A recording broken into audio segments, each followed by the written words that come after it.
pour poster dans mes différentes pages. Alors là, je parle du mannequinat. Qu'est-ce qu'un mannequin? On sait qu'un mannequin est une chose, une personne qui a pour objectif et but de mettre en valeur les créations on va dire quoi? Quand je dis de création, je vais mettre d'un créateur, mais d'un artiste, artisan, voilà.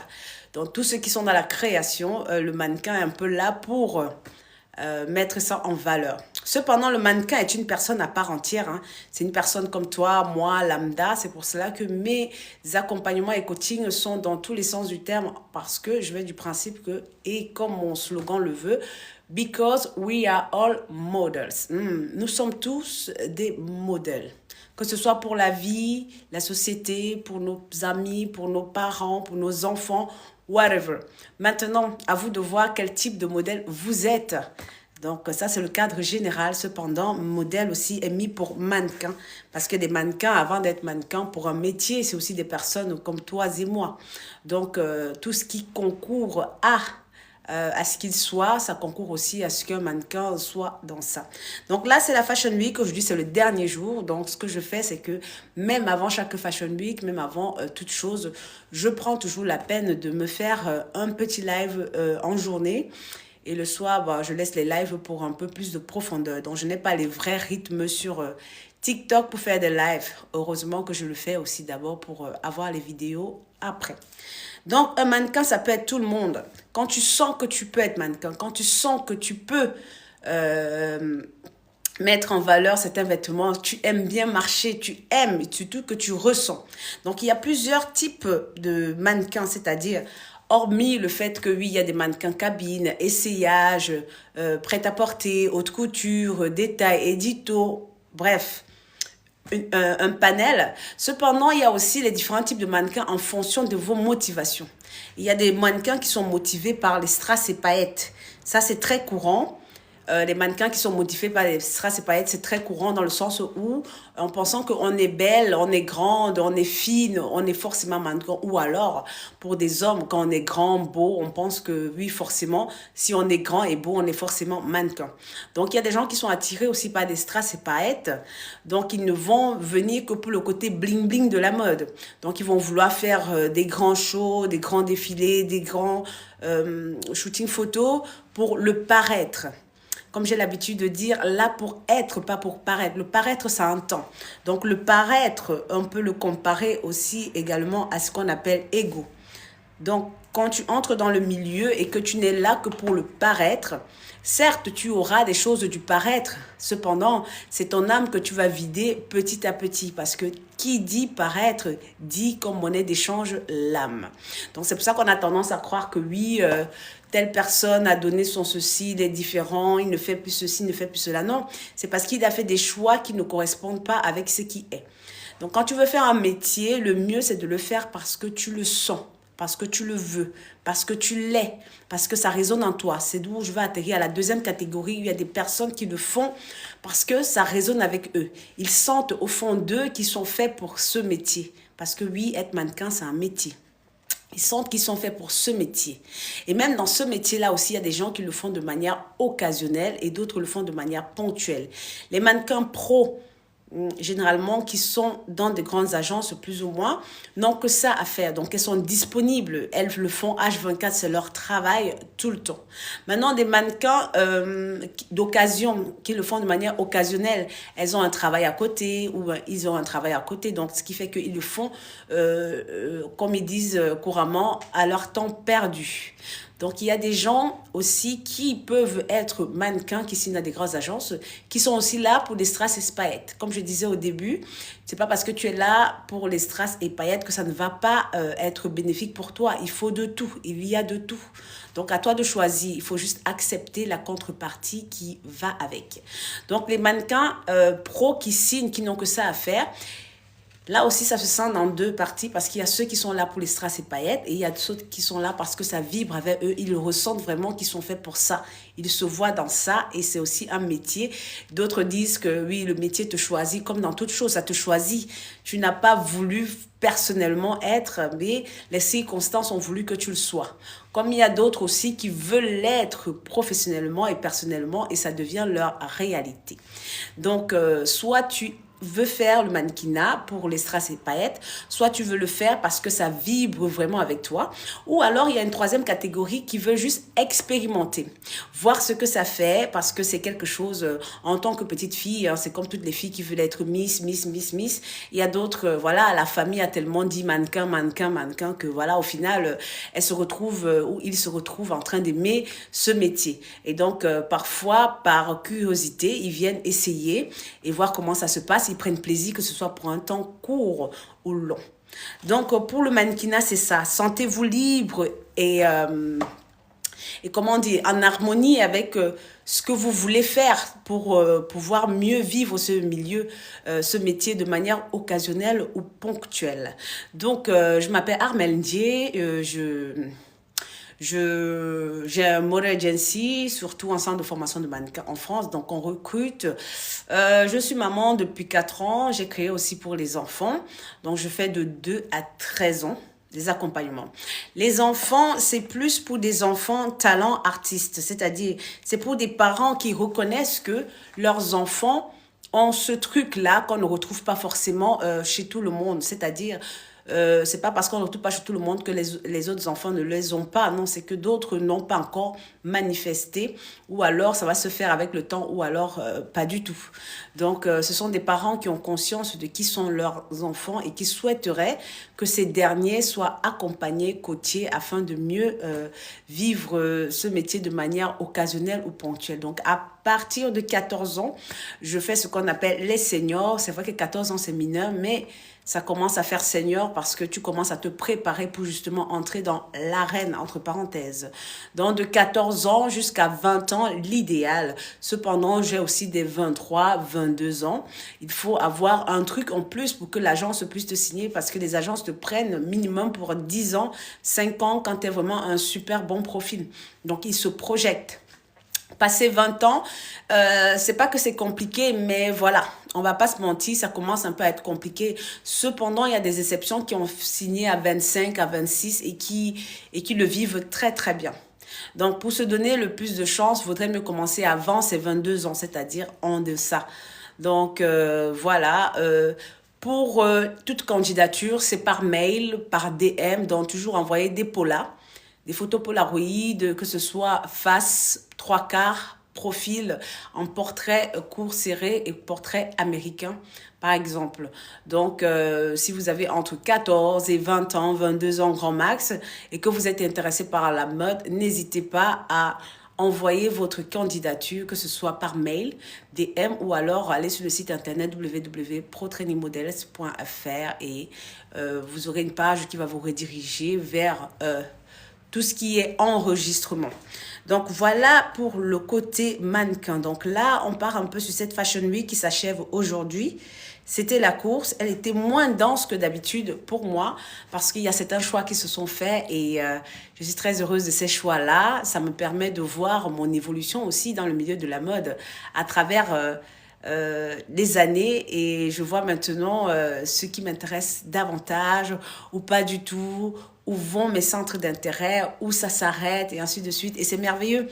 Donc le fait de ne pas s'éparpiller, aller à l'essentiel, c'est très très important parce que je l'applique aussi dans ma vie du quotidien et ça me permet de trouver une certaine forme d'équilibre. Donc les castings, ça se passe toujours. C'est tous les jours les castings. C'est-à-dire, même après une période de Fashion Week, les castings continuent. Parce que généralement, on dit, oui, qui veut aller loin, ménage sa monture. On ne va pas attendre le jour du match pour commencer à s'entraîner. On ne va pas attendre le jour du match pour commencer à recruter les joueurs. Donc, on recrute bien avant les événements, de telle sorte qu'une fois que la période arrive, on sait déjà qui présenter. Donc, oui, les candidatures restent open pour tous. Et les castings aussi, c'est un moment dans lequel vraiment le mannequin ou l'aspirant doit montrer toutes ses capacités, entre parenthèses, parce que c'est comme une forme d'entretien. C'est ça qu'on appelle entretien, mais dans le milieu de la mode. Les castings. Donc, tu montres qui tu es. On veut voir la personnalité, l'authenticité, ton attitude, tes aptitudes à incarner, à épouser la vision du créateur en face, parce que les mannequins sont aussi des caméléons. À côté d'être des soldats, il ne faut pas croire, hein, c'est des caméléons aussi. Donc, ils pratiquent beaucoup ce qu'on appelle l'acting, parce que c'est savoir se mettre dans la peau de ceux dont on te demandera. Donc, les designers diffèrent, les maisons diffèrent, toutes les unes avec les autres. Chacun a une signature vibratoire, chacun a quelque chose qu'elle attend. Donc, tu peux même faire 5 défilés sur une journée, mais ça peut être 5 moods différents, parce que toutes les maisons, toutes les marques, toutes les brands ne se veulent pas pareil et c'est normal. C'est comme avec nous, bien que nous soyons tous un, nous sommes uniques, chacun en son genre. Donc, c'est un peu ça. Voilà, les castings, il n'y a pas de magie si ce n'est être soi-même. Donc, la partie de soi-même que je dis, ça va nous ramener à se connaître. Parce que être soi-même, il y a plein de personnes qui ne savent pas ce que c'est que être soi-même. Quand on dit être soi-même, qu'est-ce que c'est? C'est se connaître quelque part. Quand tu vas faire des castings, si tu vas faire un casting sans ton authenticité, franchement, où vas-tu? Maintenant, tu peux aller faire un casting sans ton authenticité, tu peux trouver résonance en face et ça peut passer. Cependant, si c'est quelque chose qui te plaît réellement et que tu souhaites faire perdurer ça, vaudrait mieux se balader avec ton toi. Que ce soit ton toi supérieur ou ton toi profond, mais ça doit être toi. Donc, vaudrait mieux se balader avec ton toi afin que, voilà, ça puisse être une signature parce que quand tu le fais, tu ne le fais pas parce que du moment où tu entres dans le milieu de la mode, ça veut dire que c'est quelque chose qui t'intéresse, que tu es passionné et que tu veux vraiment le faire. Donc, à la place de mal faire quelque chose que tu vas prendre ton temps, ton énergie, ton argent, autant bien le faire puisqu'il y a une forme d'investissement. Et donc, c'est dans ce sens-là que j'accompagne aussi. Je dis, mais il faut vous investir parce que tu t'investis dans ça. Cependant, ça a résonance aussi dans ta vie au quotidien. Donc, tu ne peux pas aller faire un casting sans être toi-même, sans te connaître. Et se connaître, ça concerne tout le monde. C'est pour cela que dans la page Pro Training Models, on va voir qu'il y a beaucoup de coaching, d'accompagnement. On parle même des choses internes parce que c'est normal. Tu es une personne à part entière. Donc oui, à côté de ton métier, tu as une vie intérieure. Et c'est cette vie intérieure qui te permet de réaliser ta vie extérieure.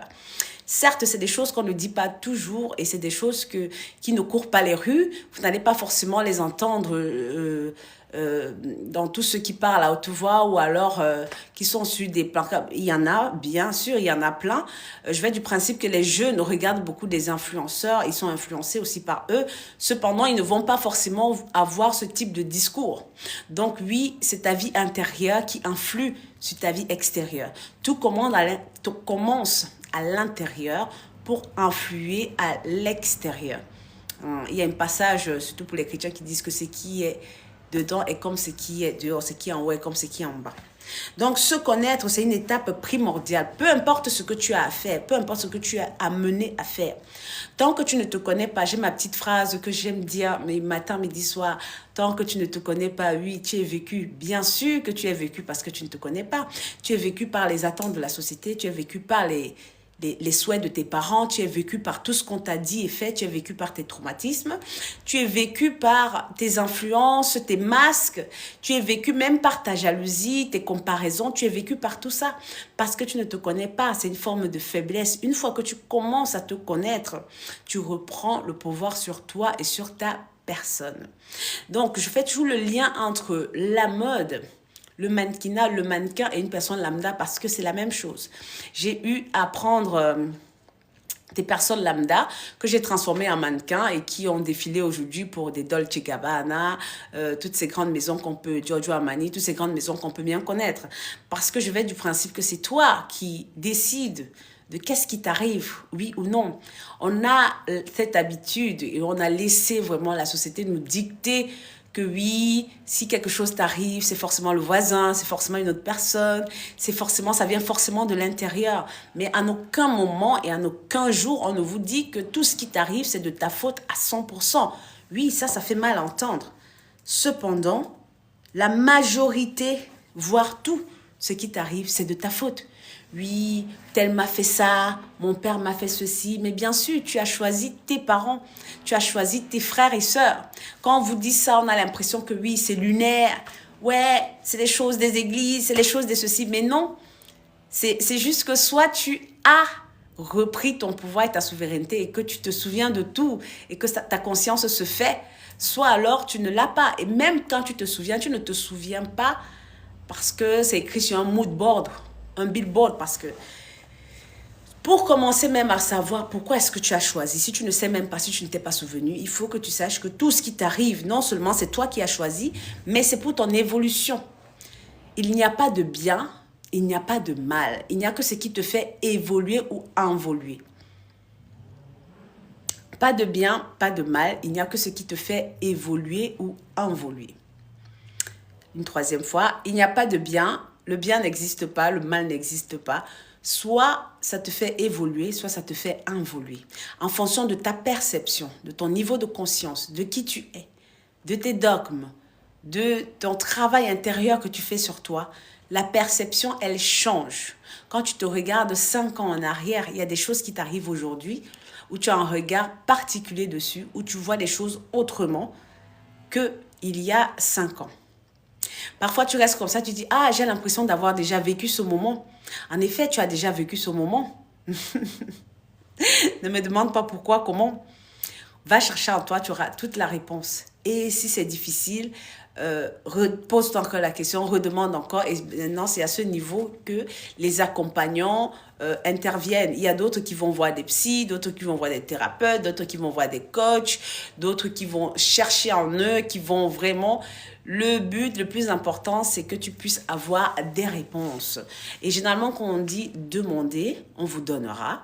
Et à chaque fois que tu demandes, tu as toujours la réponse. Maintenant, est-ce que tu es assez concentré pour voir la réponse en question? Est-ce que tu es assez lucide pour voir les réponses en question?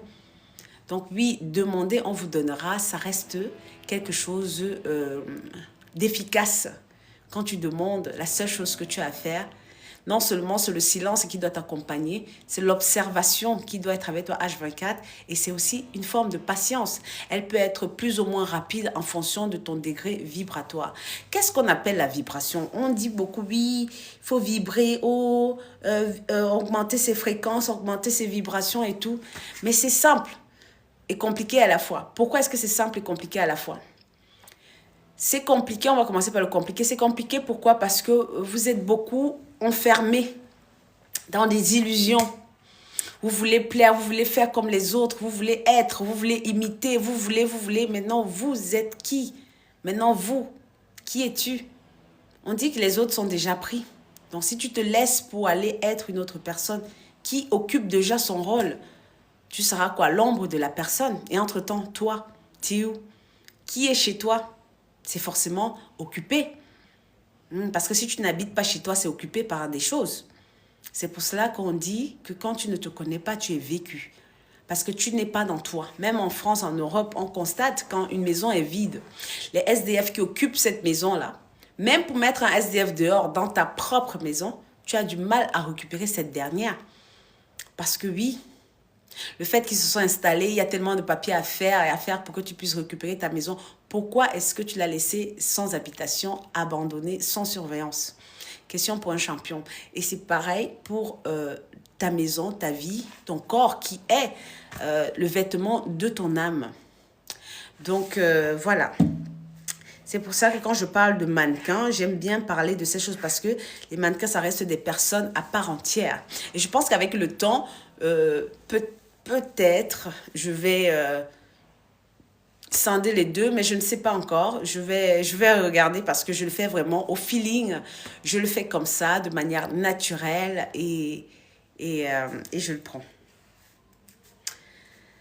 Alors, je vais toujours parler des rituels.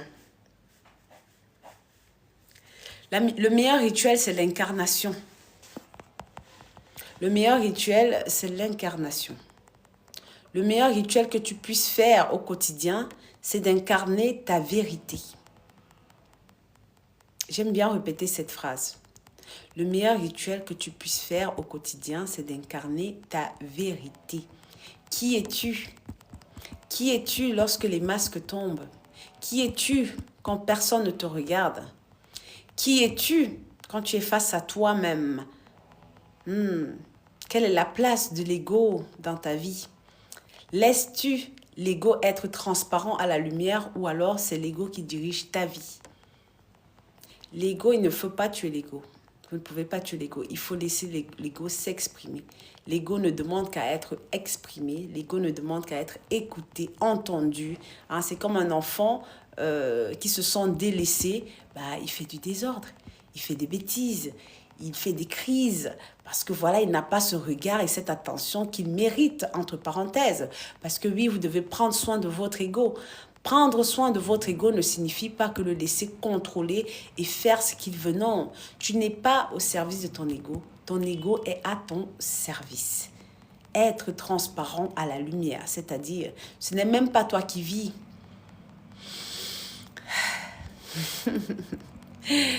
J'aime bien ces sujets-là parce que c'est des sujets qui ne sont pas facilement compréhensibles par tous. Et la vie voudrait que, voilà, la responsabilité voudrait que lorsque tu comprends mieux quelque chose, tu prends